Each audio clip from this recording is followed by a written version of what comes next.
Bonsoir, cher mère, comment allez-vous? Je vais bien, merci. Dieu merci. Ok. Merci encore pour aujourd'hui et éclaireur. Mhm. Déjà, je dis merci à Sundiata pour son enregistré et je voudrais encore le dire, cet homme, il est parfait, quoi. Franchement, il est parfait. Tellement il rassemble beaucoup de qualités. Mhm. Mais aussi, le, comment dire ça, les apports que vous avez que vous avez donné à son enregistrement, effectivement, éclaireur, c'est là que se trouve le problème. Mais le problème étant ce qu'il est-ce qu'au jour d'aujourd'hui, à l'heure du digital, le premier élément pour corriger ça, ou alors le premier élément pour soutenir ces actes un peu de malversation ne serait pas de digitaliser voilà, tout ce qu'on a, tout ce qui est administratif. Parce qu'au moins, si les données sont enregistrées, je vois pas comment, au moins ça viendrait diminuer le volume de la corruption et des malversations. Je trouve que tout se fait de façon trop facile, quoi. Enfin, toutes ces malversations réussissent de façon trop facile. Et personne ne trouve vraiment à rebondir réellement là-dessus. C'est inquiétant, en fait. Nous, on va faire les dénonciations qu'on peut, mais si le volume même de la chose n'est pas traité, ça devient difficile et il faut être chose quoi pour ne pas, il faut être de mauvaise volonté pour ne pas vouloir faire, pour ne pas faire ce qu'il faut. Bon, sinon, éclaireur, je vais dire merci aussi à Mère Blanc pour son édito, dans lequel elle a cité et défini les qualités de deux personnages. Et celui qui m'intéresse un peu plus dans ce personnage, parmi ces deux personnages, c'est celui du Burkina Faso, avec son rang de plus jeune président d'Afrique et en même temps le plus grand menteur et manipulateur.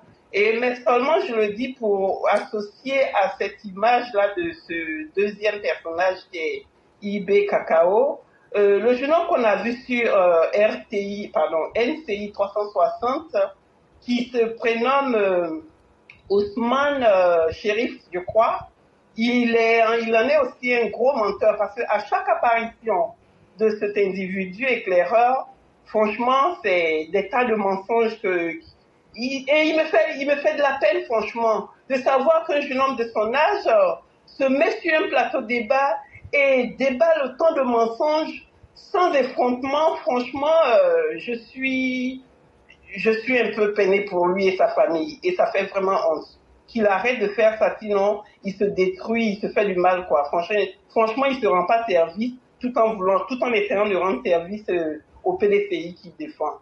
Mais Claire, la raison de ma prise de parole aujourd'hui, vous n'allez pas m'en vouloir, c'est que j'essaie quand même de vous faire un procès et puis vous allez me le permettre, permettez-moi de vous le faire. Il n'y a pas de problème. Et Clara, je reviens encore sur ma question d'environnement d'hier et je le révoque aujourd'hui parce que l'avis que vous m'avez donné là-dessus m'a fait quand même m'a refroidi, je peux dire ça comme ça. Et comme cet élément pour moi est important, c'est un élément important de notre quotidien, je permets de revenir là-dessus encore aujourd'hui. Cependant, éclaireur, là où je n'ai pas été d'accord avec vous, c'est que vous m'avez convaincu cette fois-là que c'est vous m'avez convaincu que c'est à la population qui revient la responsabilité de corriger son environnement avec la végétation. Et pour moi, en tout cas, je trouve pas ça assez juste. J'ai envie même de vous contredire, enfin, j'essaie de vous contredire là-dessus pour dire que non, ça ne peut pas marcher suivant, si on veut suivre ce principe-là, que ce soit la population qui le fasse, ça peut pas marcher. je pense que, comment dire ça, si ma requête que j'ai faite aux dirigeants était, comment je peux dire ça déjà, si ma requête que j'ai faite aux dirigeants était pas celle qui vaille le mieux pour nous, je pense que, en tout cas pour ma part, je ne l'aurais pas fait.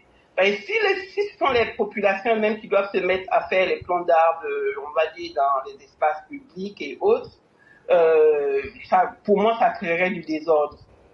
À la limite, si vous me disiez que vous essayez de dire que ces populations, peut-être les choses devraient se planter des arbres ou faire pousser du gazon dans l'arrière-plan de leur habitation, un truc comme ça, oui, d'accord, ça c'est leur espace privé et on peut même les encourager à le faire et même pourquoi pas même avec une chose, avec l'appui, pas l'appui, mais le conseil de nos dirigeants. Parce que aussi c'est à ça qu'ils doivent servir, de nous éduquer aux bonnes manières et au bon comportement de notre société. C'est à ça qu'ils servent nos dirigeants. Sinon, pourquoi nous les appelons dirigeants à la fin? Donc, pour moi, pourquoi on réussit ce phénomène-là d'échauffement et de l'entretien de l'environnement, ça doit partir, si on veut le réussir, ça doit partir de nos dirigeants en premier pour que les populations aussi s'en acquièrent et réussissent ce programme-là. Sinon, si c'est l'inverse, comme je l'ai compris dans l'avis que vous avez soumis, je pense pas que ça puisse vraiment prendre, en tout cas, pas tout de suite, pas maintenant. Ce sera un truc de vraiment, je ne sais dans combien de temps encore. Et vu la situation actuelle d'un climat qui est devenu insupportable, je pense pas qu'il faille vraiment attendre. Dans ce cas, pour résumer, qu'est-ce que nos dirigeants nous proposent? Parce que quand on est gouverneur du district, quand on est maire, quand on est ministre de l'Environnement, je pense que le minimum, si on est assez qualifié pour ces postes-là qu'on occupe, le minimum quand même, c'est de résoudre ce qui n'est même pas un problème d'ailleurs, que de végétaliser son environnement. Franchement, c'est pas un problème. Donc, on attend d'eux quand même qu'ils puissent réussir ce pari-là et dans un délai quand même assez bref. Et là où je dis que j'ai été refroidi de votre réponse, c'est sur le fait que vous demandez qu'on attribue ça aux populations en premier plutôt qu'aux dirigeants. Et je ne suis pas d'accord là-dessus. Pardonnez si je suis exaspérante là-dessus, mais bon, je voulais encore revenir sur ce point-là parce que pour moi, il est important que notre bien-être quand même le moindre soit pris en compte. Merci beaucoup.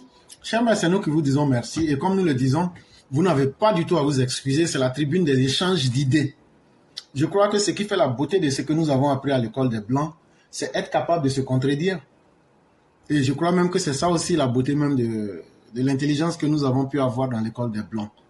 Ce que vous dites, comme vous l'avez dit hier, j'ai bien dit que c'était légitime avant de donner mon avis. Et effectivement, pour revenir, peut-être que vous ne m'avez pas totalement compris, j'étais en train de dire, par exemple, est-ce qu'il fait chaud mais il ne fait pas chaud? C'est un exemple. Il fait chaud, bien sûr. Ok.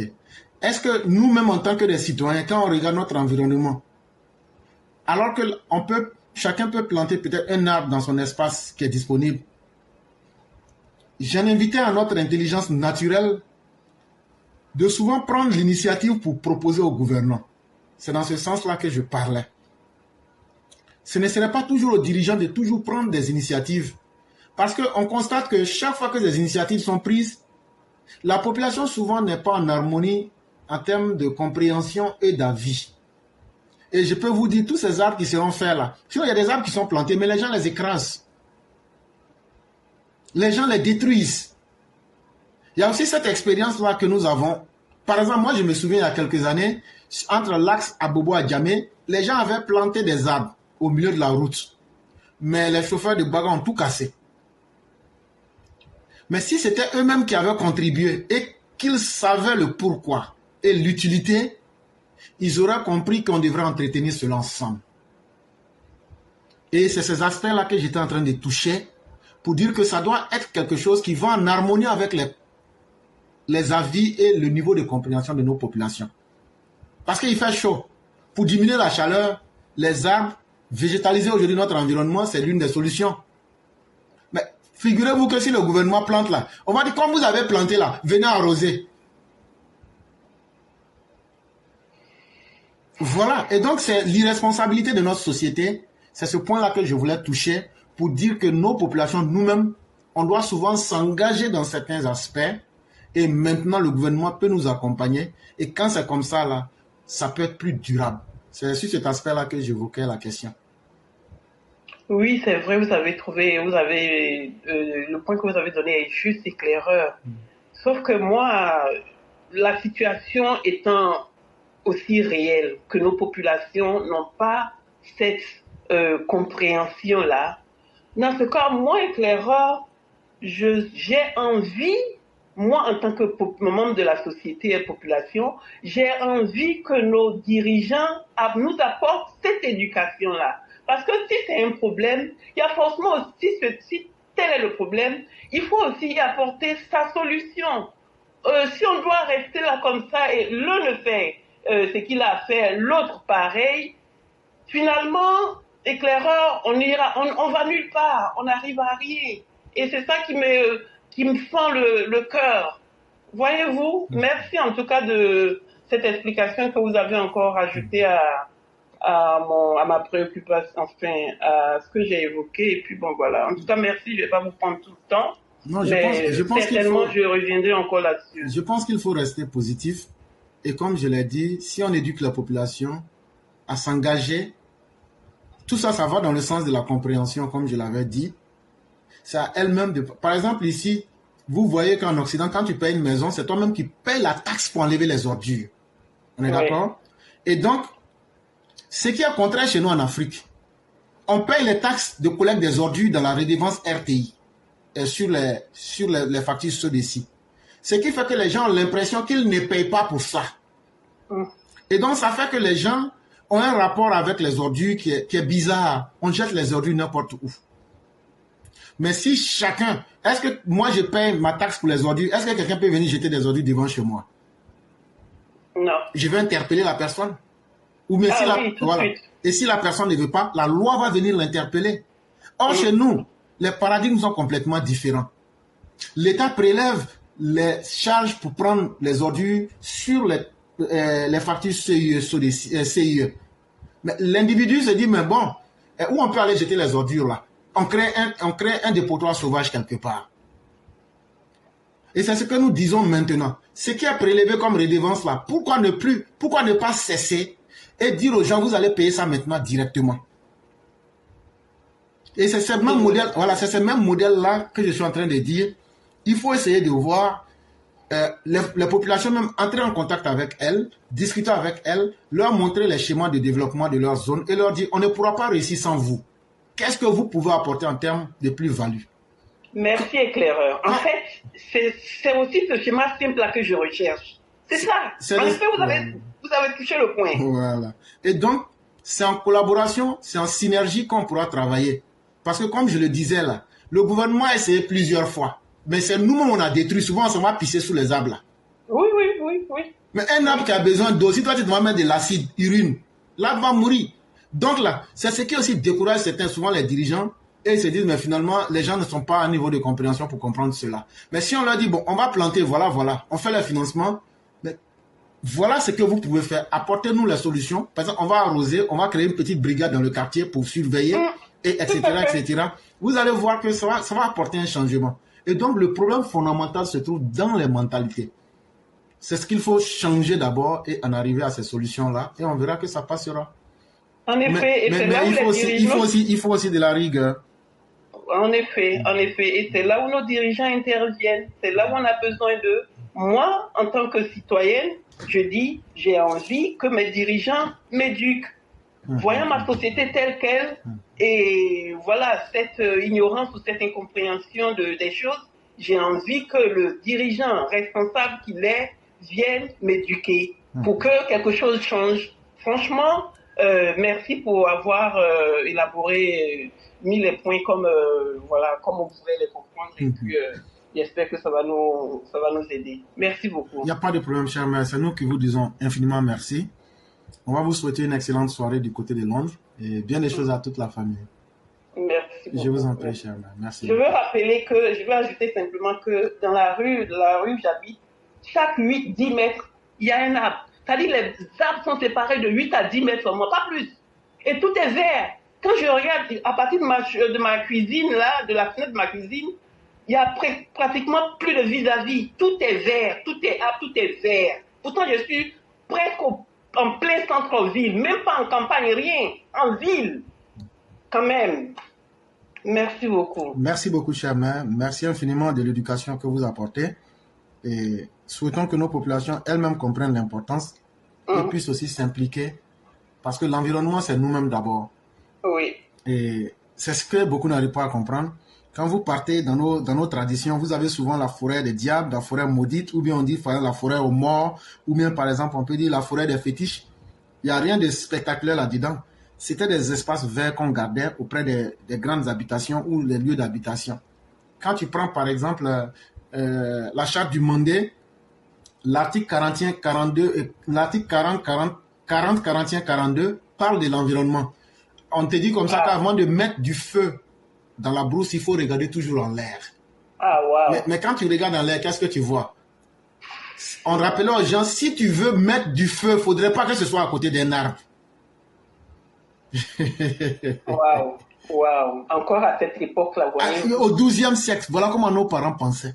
Wow. Et même l'idée de dire que les génies sont dans la forêt et autres, c'est une manière pour essayer, puisque en Afrique, nos rapports religieux, c'était ça. Le mystère qu'on ne voyait pas, mais surtout le surnaturel. Et donc, on disait comme ça, c'est la forêt aux génies, donc respectez cet environnement. Mais quand tu vois, tu ne trouves pas de génie. C'était fait pour préserver des espaces où les animaux et où les hommes pouvaient être au même niveau de protection. C'est-à-dire que les plantes et autres éléments dont on avait besoin pour nos santé. Parce que les animaux aussi nous sont utiles. Par exemple, les déchets de certains animaux fertilisent la terre. Tout à fait. Mais si on colonise tous les espaces, qu'on fait l'agriculture, ces animaux n'auront plus rien à manger. Donc, en plein cœur de la brousse, il fallait garder des espaces qu'on ne touchait pas. Pour permettre que ces animaux-là puissent être dans l'écosystème et bien s'en sortir et aussi continuer leur processus naturel. Et quand on va plus loin dans l'article 42, on dit même que pendant la période où les gens plantent, tous ceux qui ont des animaux doivent garder leurs animaux dans des enclos. Et donc vous voyez comment ces hommes-là étaient organisés depuis le XIIe siècle. Mais quand nous aujourd'hui on pense qu'on est les plus modernes, les plus intelligents, mais qu'on n'est pas au rendez-vous de ce que le monde demande aujourd'hui, il faut se dire que peut-être qu'on a raté quelque chose dans l'histoire quand même. Mais petit à petit, avec une éducation, même des gens partant sur les valeurs traditionnelles, on peut déjà rappeler ça à nos enfants. Pour dire non, ce n'était pas comme ça que nos ancêtres vivaient. Et ça peut déjà encourager les gens à pouvoir s'impliquer et atteindre ce que nous voulons comme résultat. En tout cas, nous d'aujourd'hui, on est des destructeurs, hein, et puis voilà, honte à nous, quoi. Effectivement. En tout cas, merci de m'avoir comprise, et puis voilà, bonne suite d'émission. C'est à vous que nous disons merci, chère mère, et on va vous souhaiter une excellente soirée, et bien des choses à toute la famille du côté de Londres. Je ne m'en tirerai pas. Pareillement, bonne suite.